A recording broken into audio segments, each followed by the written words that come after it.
Hey guys, so I completely forgot to send out um, invitations to today's Zoom meeting. So what I'm going to do is I'm just going to go ahead with it. I know some of you guys probably have other things going on right now, and so it's 2:37. Completely, totally slipped my mind today, and I'm sorry. So I wanted to continue on with part two of our roofing. So I'm just going to start where I left off with wood shingles. And wood shingles, they can come in a variety of different looks. So we've kind of talked about the shake, siding, excuse me, a shingle, if I get this right, man, a shingle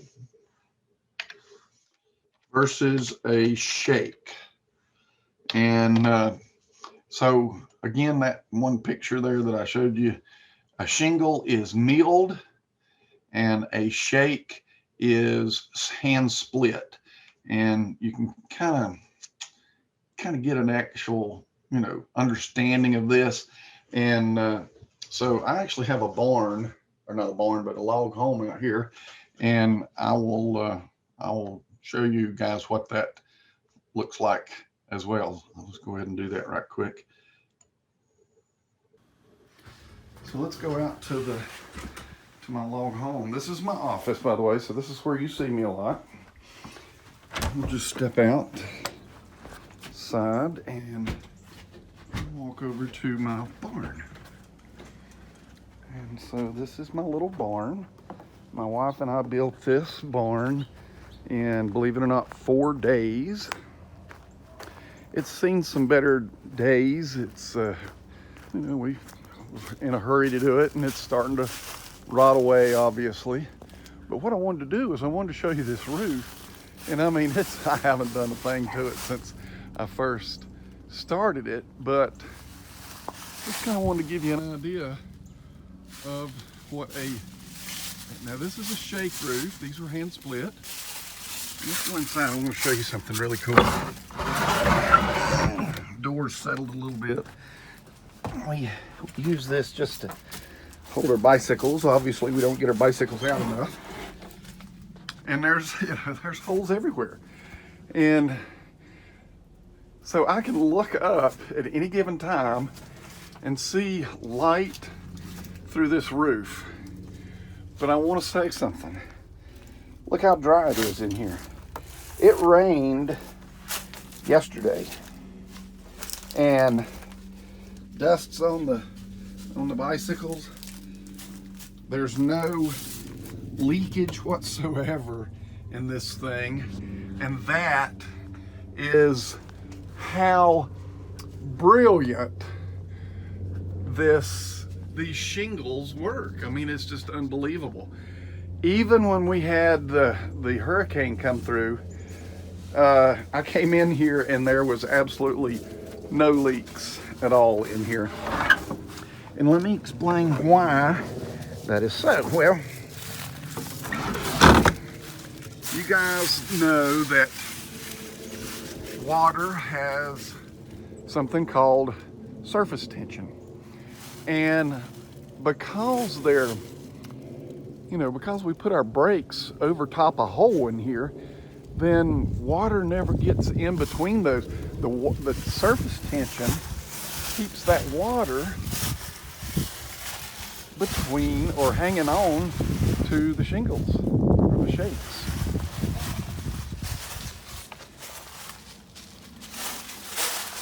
I don't know if I'm going to be able to see the back side too well. So you'll notice that on the ridge here, there's no ridge cap.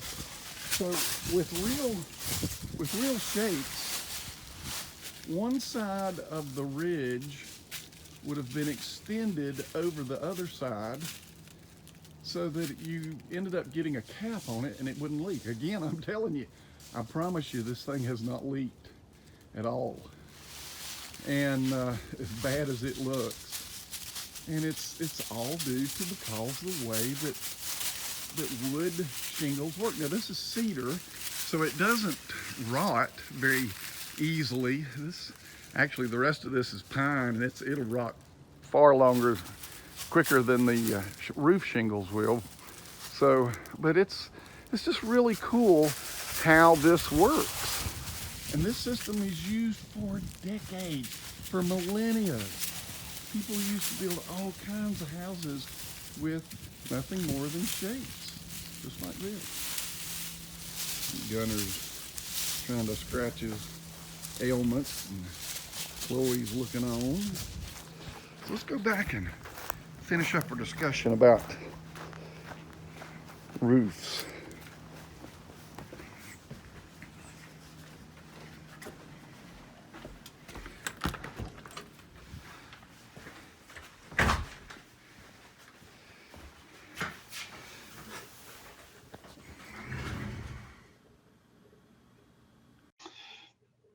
Okay, so that's the way that looks. Now, in today's society, wood shingles, they can be, we can actually do a ridge with these.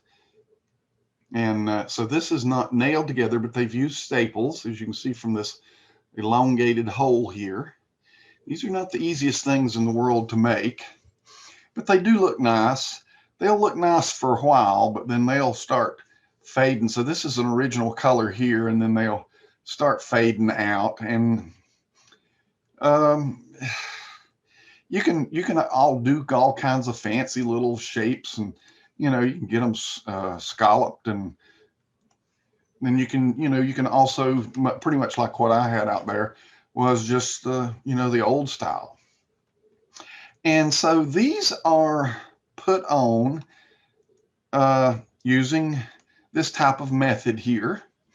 So you basically put a row on, and then you don't have to put these stays in. You can, these stays are just to help get the bottom of this lined up. In other words, we put this on there just to get these lined up, so it looks fairly nice. Obviously, I didn't do that on mine, and I got the rough look out of it. Oh, and also these they'll hold debris, and eventually you can, if you're not getting a good shade or a good sunshine on it, then you're going to get some, it's going to start withering away a little bit, and you're going to get some growth on it. And, that's a shingle roof, sorry. And, they're not made forever. Wood obviously will disintegrate with moisture and sunlight. So when you're putting these on, it's if you're doing it on a real house, not on a log home, then this is the way I did mine. So I did an open sheathing type on that house. And I didn't have rafters either. If you noticed, I had I had rafters, but they were just trees, just logs, and so it was all rough sawn, and it wasn't even sawn at all, really.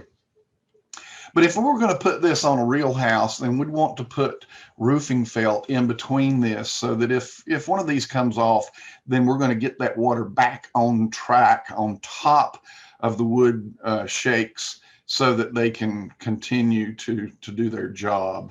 And this would be used, as a solid sheathing on theirs. Now, another drawback to this is they are very, very prone to catch fire. So if you're going to have a house out in the middle of the forest somewhere, and you want to live with the bears and the bobcats and so forth, this is not the type of roof that you want to put on your house. You want to put a metal roof on your house.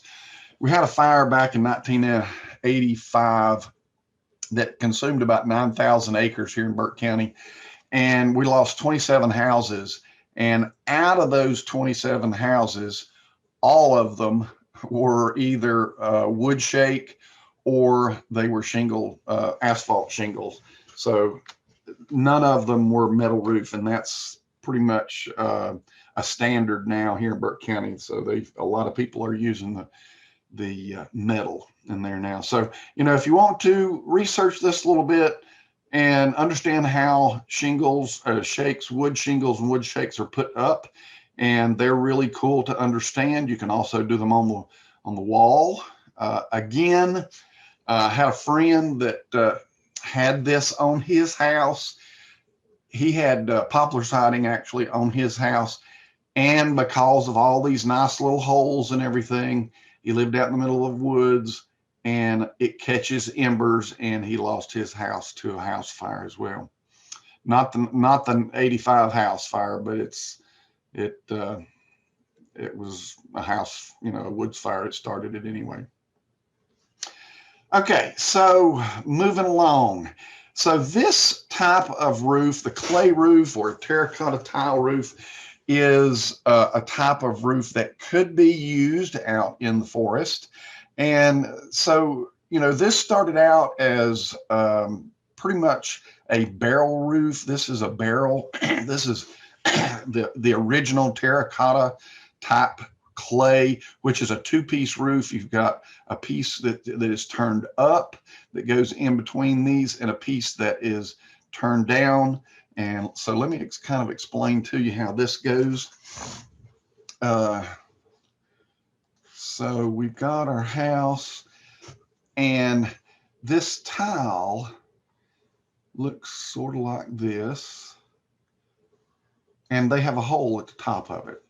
And so the bottom tile is basically the same as this, except you turn it upside down, and it has no hole. So these are all placed laying down. They have no hole. And then these are placed on top of it that do have a hole. What's this hole for? Well, this has a wire that comes out. So when you do your roof, you have a series of wires that are attached, and your roof ridge is elevated there, and you've got these wires that come out through there, and there's a series of wires. So it's not just one wire coming out through there, it's a series of wires, and the wire goes down, and then they'll put a loop in it, and it'll continue on down, and they're braiding this as they go down through there and continue on down. It's really cool. I'll look for a video and see if I can post it on how this is done. It's pretty cool. So these go up, these are actually laid up and in there all the way up on both sides, in between every one of these. All right. And then this, of course, goes the opposite way over top of it, and that little ring, that little hole, goes to that wire, which the wire is underneath here, and it is attached to that so that these do not slip down. These are weighted, and that's what holds this down. This does not move. There's actually a piece down here at the bottom that kind of looks like that you first put on here all the way across through here. And then we'll call this the green, you know, the green ones are upside down. So those are placed in between those, and we use mortar to hold those together so that they don't slip down. And those are placed on there. And then we're going to put some mortar right across through here. I'm going to put just a slab of mortar, much like we did when we were doing the block and brick work. I'm going to put some mortar across through there.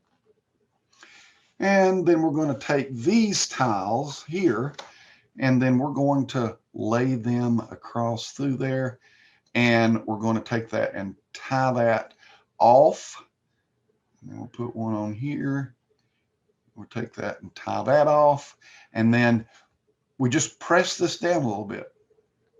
And what that does is it helps to secure all of these together so that these do not slip down. And then this, of course, is held by your wire here. So these are not going to slip down, or at least if the wire's not broke, it's not going to slip down. Now, this is the original way. This is a Spanish type. So this is not, you don't see this a lot nowadays. What happens now is we've got this type of tile, which is a double. So you kind of see how it works together. Let's see if I can open that one up into a new. You can kind of get an idea. So here you've got the one here. This one here goes out through there, and then they all lock together. And these are attached with a screw, I think, or they have a back on it. So let me explain to you what I mean by it has a back on it. So if we look at the clay tile from the side, the tile has a little area on it that does this. So when we've got this stay or batten, okay, so that's this piece of wood here, and then so basically these just hang on it, and the one that sits on top of it is going to hold the other one in place. So basically the weight of itself is pushing down on here, so this does not pop up and slide down the roof. Some of these can be purchased with holes in them, and basically, so, you know, this is going to have a nail or a screw that's going to go in there. When you start nailing and screwing terracotta tile, they want to break very, very easily. So you've got to really be careful on how this is done there. When we get over to the slate, I'll explain. That's about all the slate was ever used, was with a nail, and you know, they break easily. So these can also break easily too. So the hook over method using the batten or stay is probably the more preferred method there of putting these type of tiles down.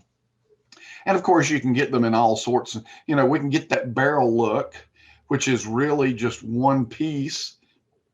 All right, so when I'm looking at the end of it, it actually is, you know, it looks kind of like that. That's just the one piece of it.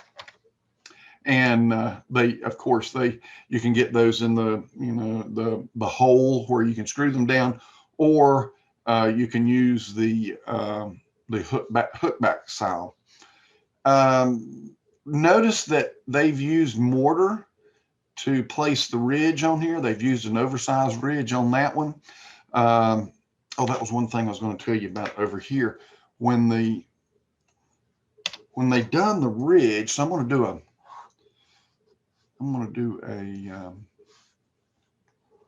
well, come on.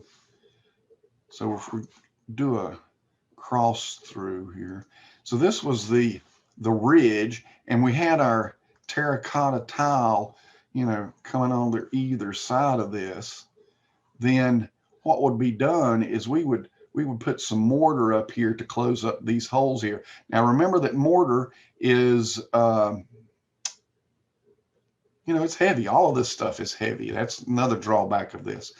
And then so you could pile some mortar up here, and then we're going to take another one of those barrels, half barrels, and we're going to place it across that ridge.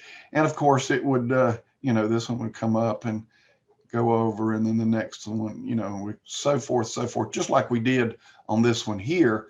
But we're just running that ridge down through there so that it,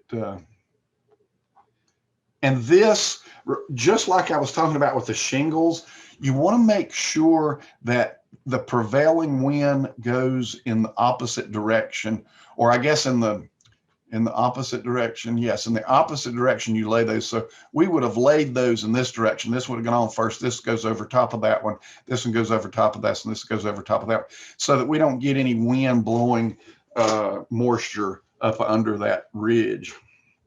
So just make sure of that.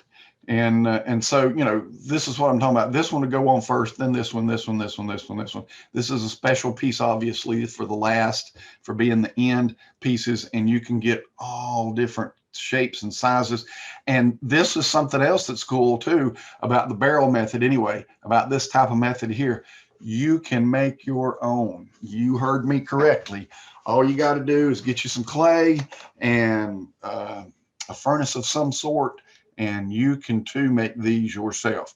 Now, you know, some of these special pieces and the odd stuff, you know, these different shapes are going to be hard to make probably, but you know, if you make your own little mold, I'm sure that you could very well do it if you want to be that savvy on it. So, you know, they can make a really pretty roof. It's probably not this is a flat terracotta. It's not something that I really care about too much. I mean, it looks pretty and all, but these are super heavy duty, and they can weight down a house tremendously. So the roof's gonna have to be really strong. And there you go. There's some of that wire. So these are being held up by some of that same type of wire there, but they're also looping it over the stay as well. So that you've got several different methods there that you can see that they're using to put these on with.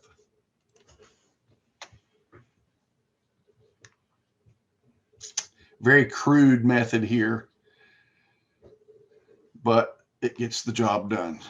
So there you go. There's terracotta or clay roof tiles. So let's talk about concrete. Well, concrete and clay, pretty much the same thing.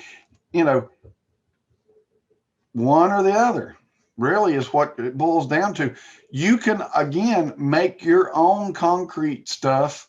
You can probably easier than the tile. You don't have to have a kiln to heat that up. You can add colors to this by all means, but it's super heavy. All right. So when you're doing a concrete roof, you really have got to, you know, be mindful of, I guess it would work if I wondered how come I kept getting this clay lifter. There we go.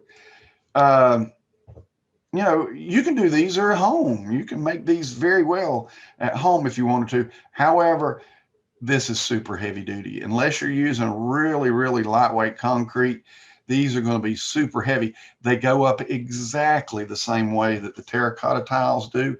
So there's not much difference in those whatsoever as to how they go up.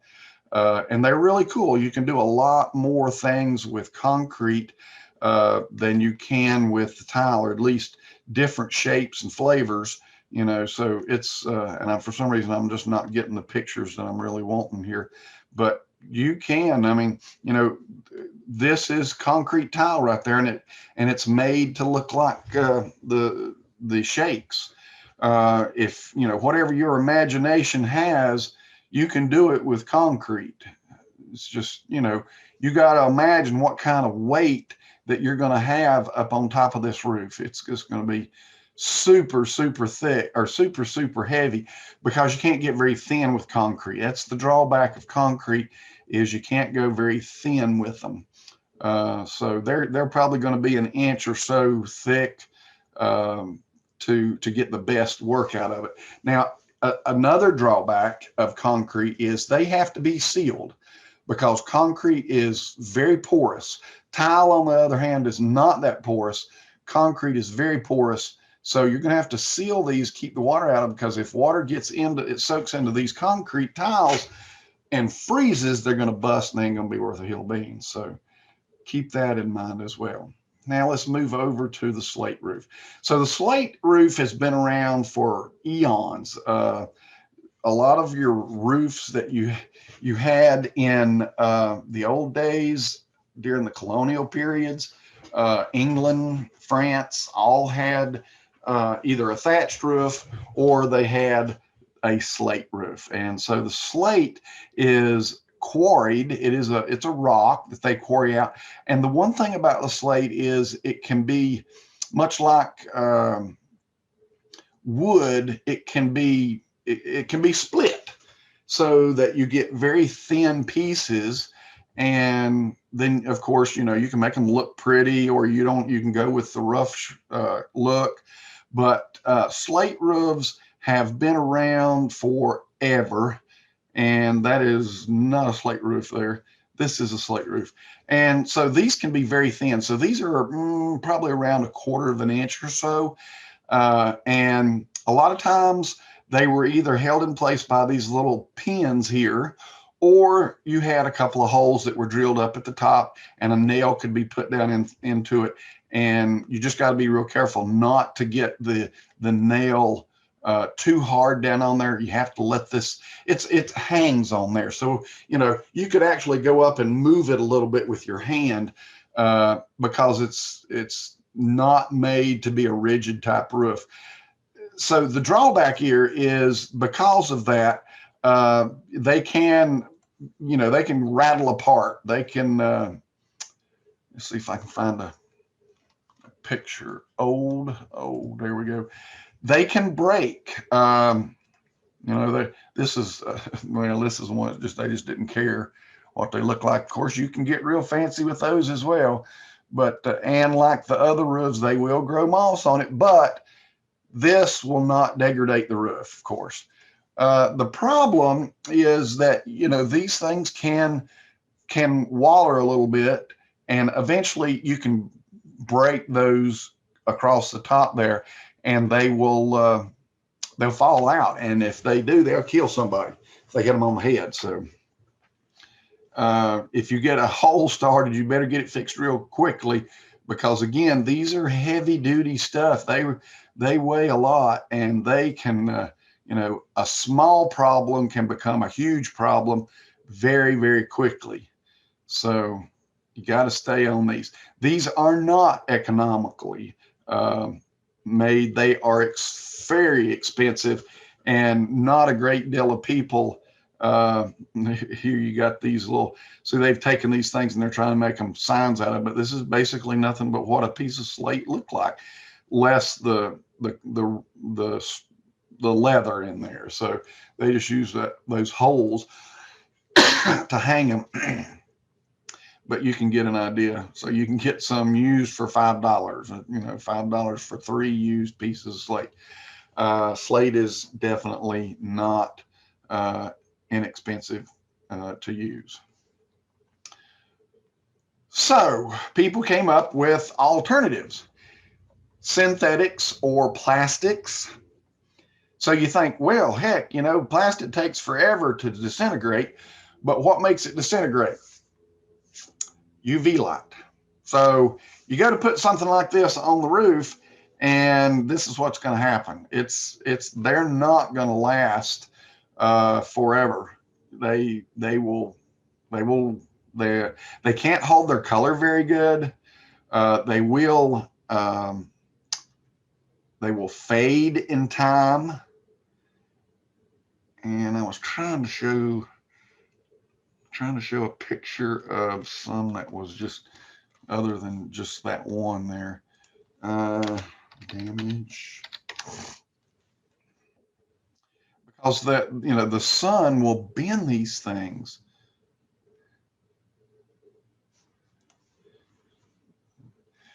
You see how they warp? So when they start warping, then that's a bad thing. And I was really hoping to find a different one. Asbestos shingles. I'm not taking that down.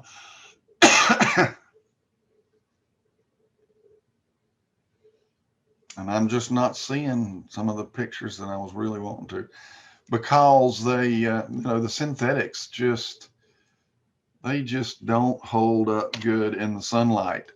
And for some reason, I just can't find what I'm looking for today. Damage. Let's see if it's got some more pictures down here. No, it hasn't. Well, anyway, so this might be an alternative to the slate roof, but it is not going to last near as long. I would dare say that it's probably not going to last as long as a shingle roof. because it's plastic. So keep that in mind if you're deciding to use a synthetic type product on there. Now, my favorite, living roofs. Living roofs are the coolest roofs in the world. I know you've probably seen some of these pictures like this one here. This is really cool. It's got grass on there. Well, yeah, it does have grass on there. You know why? Because it's way up in the north in the tundra where they use this grass. The grass does not grow like our fescue does down here in Western North Carolina. This grass stays really low, and it works like the hair on a dog. It holds energy in between, and it can help keep the roof warm in the wintertime or at night. And you know, in some of these places, it don't get warm. So this can be used as an insulation to help keep the house warm. And when it snows, of course, snow's going to fall on this first. So don't think that this is going to be a lightweight roof, because it's a heavy duty roof, because it's designed to hold snow on the roof and use that snow as a insulator as well. The more snow you got on there, the more insulation you're going to have. So whenever you're seeing these pictures of grass roofs, don't think down here in Western North Carolina you can put some grass up there and expect it to look like this. It is not going to look like this. It's going to look like a hippie that you know, needed a haircut years ago, probably much worse than that. All right, so grass down here grows, so you can imagine what that's going to look like. So what we use around here is what was called sedums. Now, what is a sedum? A sedum is a type of plant that holds water in its leaves. Aloe vera is probably the #1 sedum that you're probably more familiar with. So all these sedums, and let's just, I don't know if I can spell that right. Sedum plant. Sedum plants. There we go. So let's look at some different sedums here. So, you know, Hens and Chicks is a sedum. And so all of these different type of plants, because they have, you know, they hold water in their leaves, and there's that little hens and chickens I was telling you about. Because they hold water in their leaves, then they can be very drought resilient. And this is probably the most common type sedum that you use on a living roof. And it turns a really beautiful reddish orange color in the fall. It doesn't really die out in the wintertime. It kind of looks like this purplish look in the wintertime, but then in the spring it'll pop back out and look right nice and green. And so all of these little sedums can be used on a living roof. Now, let's talk about the living roof, or the roof itself. So the roof itself has to be built quite heavy duty. All right, so #1, whatever we use here, this is going to have to support all of this crap. All right, so if we're using grasses, we've got to have more soil. But if we use sedums, we don't have to have a great deal of soil. And a lot of times, this is nothing more than about a 2-inch layer of volcanic stone, and then about an inch layer of soil, and then you've got the sedums that you plant on top of that. Let me show you one little thing. So there's different variations of this, obviously. Oh, and this is very, very important, is to make sure you put that drainage layer in there. We don't want our living roof to hold a whole lot of water. We want it to hold just enough water to make the plants thrive. And that's why we picked sedums, because their water is held in their leaves, not necessarily down here in their roots like other types of plants hold their water. So we've got to make sure that we get this drainage up there. We want water to get off that roof. We don't want to hold water on the roof at all, because that's going to add more weight to the roof. So you're going to have to build it heavier than normal. and to be able to support all of this. And you're going to have to protect your roof with some sort of waterproof membrane. So back when we were talking about that single ply, the EPDM rubber, bam, there's what you use. So if you're over at the college, go down to the Birch building. Birch building, is that right? Yeah, Birch. There's a little courtyard between the Birch building and Dogwood, and that is a greenhouse that I built a couple of years ago with some students, and it has a living roof on it. And so you can get right up personal to that living roof and look at see how it's made. One of the things that I recommend doing, and so let me see if I can Sedums in trays. I think I spelled that wrong. Sedum. Come on. Sedums in trays. There we go.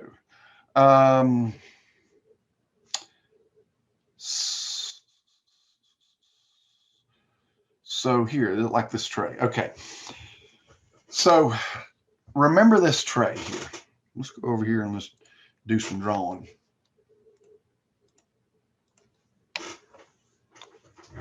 Okay, so we've got our house and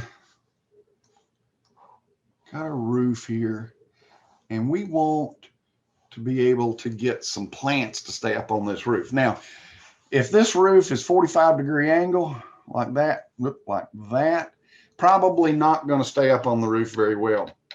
You're going to have to put some sort of barrier down here to hold this on there, because all of that soil will obviously wash off. Now, if we're on a flat roof or a flattish roof, then we can put that soil down. We can have our plants going across through here and everything's fine. But when we're on a roof like this, then we have a problem. So I suggest using the tray method. So what is the tray method? Basically, you put the tray in there. You leave the tray. You don't take them out of the tray, and you put them all the way across that roof. And they look beautiful. You'll never see the tray at all. It'll be covered up with plants. All right. So what good is having the tray method up there is because let's say that over time, this one here dies out. So we just come in here, we pop that tray out, we pop a new tray in, done deal. You'll never notice the difference. Now, if it were like this, then we've got to go in there and we've got to cut this place out of it. We got to take it out. We've got to put some more gravel in. We got to put some more plants in, and that's kind of a big deal on there. But in the tray method, then the trays can go up, and you have all these little barriers ever so often so that your soil does not erode away down your roof. Now let's cut this and look at how this works here. So I'm just going to cut and look in that direction. So here's my roof, and actually I'm just going to draw the one side of it. The overhang is what I'm trying to get at here. So how could I put a barrier up here and allow these trays to set in without them sliding off and without stopping water? All right, so on top of this, actually I'm going to draw there, you've got that drainage mat under here. So there's the drainage mat. And then we've got our EPDM underneath that. And then we have our plywood or whatever we've got under there. So we have to kind of figure out a way to make this work.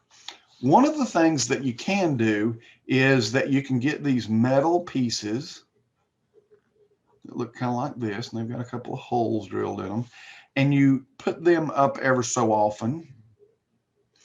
And then, of course, you take a piece of wood and you hide that brace much like that right there. So if I'm going to blow up this here even more. So here is my roof, And here is my piece of metal. Sorry, let's put it in red. My piece of metal. Wow, that's a terrible drawing. It's going to be a little thick. So then we're going to put our wood fascia on the top of this. It's going to hide that. But there is a space here, about 1/4 of an inch, where if water gets on there, water, travels down through here, and then it has a place to go down between these two. And then obviously you can put a piece of flashing on there that's going to throw that water out and away from the building. So as the water runs down through there, then of course it's going to get pushed out and away from the building as it falls. And that is what I call it's called a living roof bumper. I don't know what the real term for it is. But anyway, these trays, you just leave them. Anytime you buy sedums, they're manufactured or they're grown in a, like this, in a tray in a farm. And so they just go out there and they pull these up off the ground and pack them up and send them to you. Well, there's no reason to take these out of the tray whatsoever. Leave them in the tray and plant them just like that, and nobody will never know the difference. If you want to do some variations, obviously you can put a couple of trays of this, mix in a couple of trays of that, mix in a tray or two of this, and you can do a nice little pattern on that roof, and it really, really, really looks beautiful. So let's go back and take some other looks of these living roofs here. So a lot of things can be done with a living roof. Beautiful things can be done with living roofs. You don't have to have it solid. So you can use, remember, when we were talking about the built-up roof, we had that ballast on there that helped reflect sunlight. So here we're kind of got a mixture of reflection going on there with some sedums living portions of that on there as well. Here is a bumper that's just a metal flashed bumper that goes around and shows what, you know what, I just thought about something. I forgot to show you what a scupper and a drain is on a flat roof. Let me make some notes here so that I don't forget that.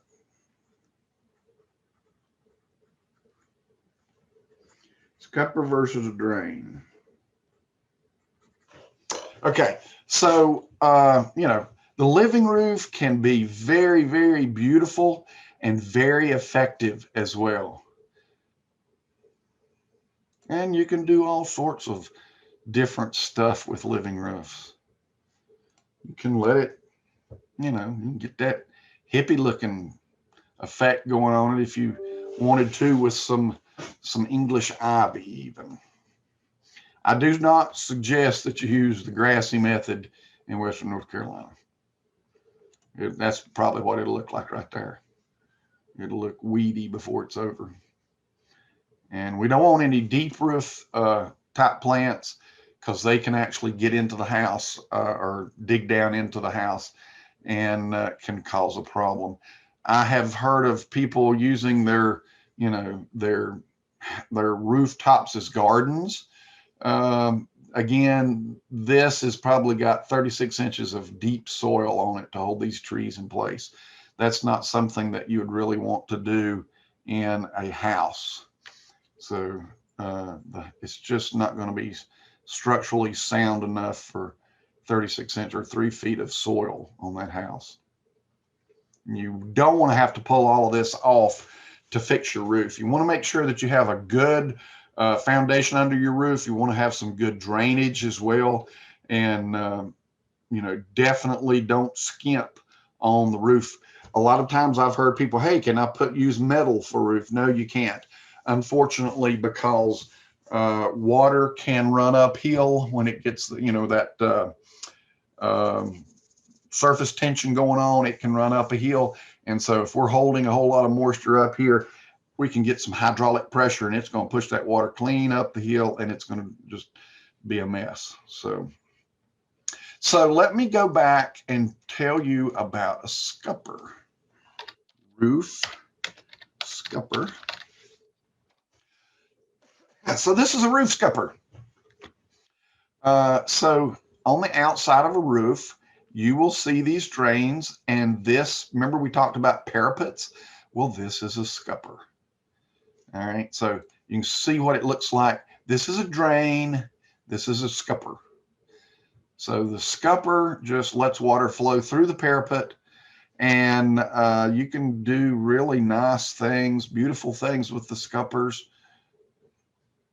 And when scuppers fail, that's what happens.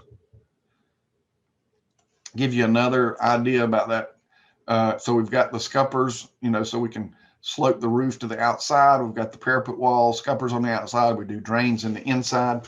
Drains generally run on the inside of the buildings. So yeah, you can get all kinds of nice, beautiful scupper catchers. And there was one that I was wanting to say. There we go. There's a canal scupper. Very beautiful looking. Traditional. You can do those out of wood versus a contemporary. I wouldn't do it out of wood. I'd do it out of metal. And they had some that looked like a pouring vessel, like a, well, you can do that. And that looks really cool. That's not what I was thinking about, though. I don't know where it is. It was really, really beautiful. Oh, right there it is. Doggone it. So that's really cool. If you put those down there, you put those on use those as your scuppers on the outside of the building. These look really, really nice. Those are cool. Okay, so there you go. A roof scupper versus a roof drain. Drains go to the inside, not like on a house. They usually run through an interior wall inside the building. That gives you an idea of that. Okay, so I've been running my mouth for about an hour or so now, so I'll shut up. And if you have any questions, please don't hesitate to text me, email me, however you want to get in touch with me. I'm here for you guys, so let me know, guys. And have a good one.